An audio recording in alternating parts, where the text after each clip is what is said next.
33 profissionais de diversos lugares do mundo, num estudo bem amplo, como eu nunca tinha visto, ou seja, pesquisando em diferentes lugares, chegaram à conclusão de que os pacientes estão recebendo tratamento errado. E isso, qual é a consequência? Isso tem aumentado a quantidade de disfunções no corpo da pessoa, de gente com incapacidades importantes, com problemas sérios e sendo agravados, deixando de fazer atividades importantes das suas vidas. Essa é a consequência de tratamentos errados. O que são tratamentos errados segundo esse estudo científico? Tratamentos que geram medo na pessoa, repouso, medicação e principalmente a questão de excesso de exames de imagem. Enquanto que a maioria dos casos não precisaria desse tipo de abordagem. Por quê? Porque na pesquisa, isso não é de hoje, é coisa antiga, existe um dado que diz o seguinte: dor lombar, estou falando de dor lombar, gente, mas cá entre nós, é muito semelhante para as outras dores do sistema músculo-esquelético, tá? É muito semelhante. Dor lombar, é muito difícil você dizer assim que isso aqui é que está gerando essa sua dor lombar. Aí eu vou mostrar para vocês o porquê que eu estou falando isso. Eu não sei se vai dar para todo mundo enxergar, mas eu vou explicar o que é esse artigo e ao mesmo tempo tem um monte de coisa em inglês, mas não se preocupa. A ideia dele é o quê?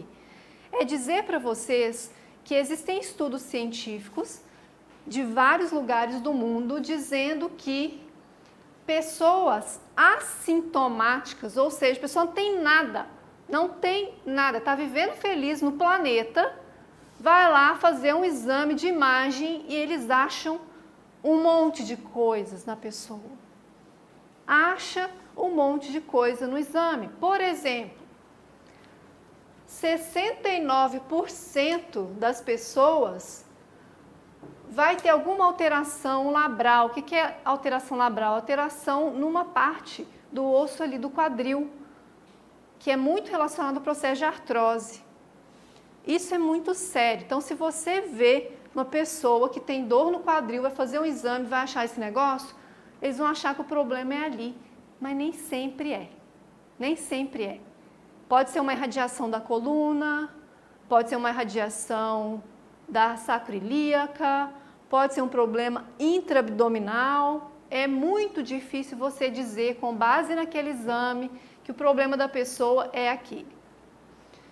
Outra coisa, 72% tem problema de tendão no ombro. 72%. Então, se a gente pegar aqui vocês, né, eu não contei quantas pessoas são, mas se a gente pegar vocês aqui e mandar todo mundo para o exame, aqui a idade dessas pessoas é de 45 a 60. Mais ou menos é nessa faixa etária. Mais ou menos. Então, provavelmente 72% de vocês vai ter alguma alteração no tendão. Tá? Coluna, olha isso aqui.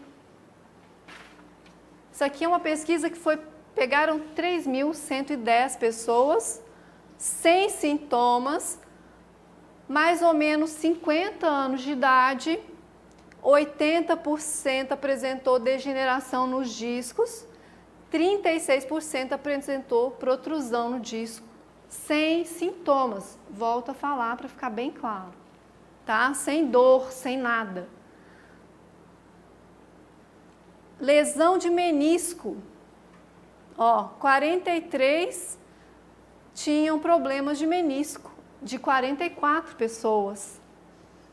E aquele ali também problema na cervical, um total de 87% tinha entumecimento do disco, alteração no disco.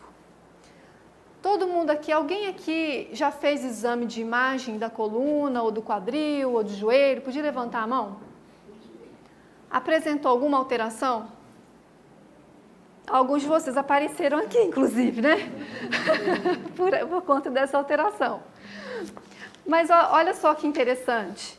Às vezes o seu problema, e às vezes algum de vocês vai lembrar do que eu falei, às vezes o problema não estava naquela alteração especificamente. Ou seja, é muito difícil saber, não existe nenhum exame no mundo que comprova que o seu problema está naquele ponto específico, que mostra no exame. Porque o exame é uma fotografia, é uma parte da anatomia, ele não mostra a função do joelho, o joelho em funcionamento, coluna em funcionamento. E as pessoas vivem muito bem, obrigada, com um monte de degenerações. Tá? Tem um professor meu que falava assim, depois dos 30 anos, hoje em dia a gente já pode falar até antes, né?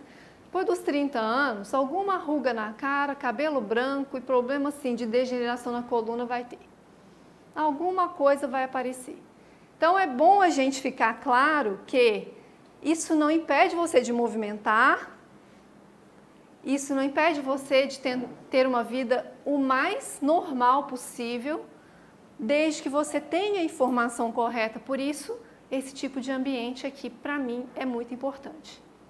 Porque as pessoas, uma vez que têm um determinado tipo de informação, algumas não, algumas vão seguindo a vida, enfrentam, né, continuam fazendo o que tem que fazer, afinal de contas são obrigadas, porque a gente tem que trabalhar, a gente tem que funcionar, a gente tem que andar, subir escada, descer escada. Mas se fossem seguir à risca muitas vezes a orientação do repouso, da restrição, iriam cada vez reduzir e restringir mais a sua atividade de vida. E daqui a 20 anos a pessoa arranja um monte de problemas que não tinha naquela época. Por isso para mim é tão sério e tão importante. A gente precisa lembrar que tá chovendo um pouquinho. Tá chovendo um pouquinho lá fora. A gente precisa lembrar, quando a gente pega um exame, que ele é parte da nossa história, ele não conta a história inteira, tá? É bom a gente saber disso.